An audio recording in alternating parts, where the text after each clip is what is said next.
John 17:5. And now, Father, glorify me in your presence with the glory I had with you before the world began.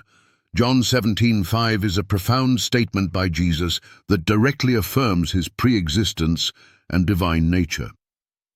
Skeptics may argue that Jesus is merely asking for an elevated status, not claiming equality with God. However, this verse, when understood in the context of Jesus' prayer and the broader testimony of Scripture, is a clear declaration of his deity.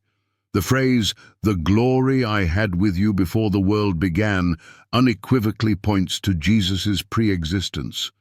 This aligns with John 1:1-3, which declares, "In the beginning was the Word, and the Word was with God, and the Word was God. Through him all things were made. Without him nothing was made that has been made." Jesus is not a created being, but the eternal Word who shared in the Father's glory. In Isaiah 42:8, God says, "I am the Lord, that is my name. I will not yield my glory to another or my praise to idols." For Jesus to ask to share the Father's glory indicates that he is one with the Father in essence. If Jesus were not God, this request would contradict God's declaration in Isaiah that he does not share his glory. Furthermore, Philippians 2:6-7 explains Jesus' humility during the Incarnation, who, being in very nature God, did not consider equality with God something to be used to his own advantage. Rather, he made himself nothing by taking the very nature of a servant.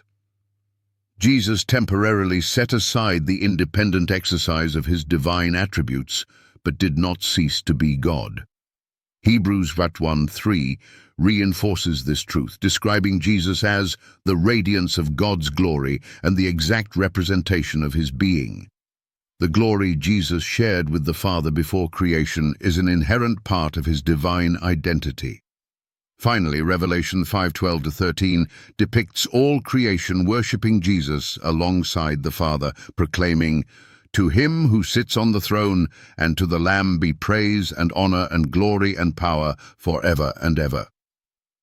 This scene confirms that Jesus shares in the eternal glory of God.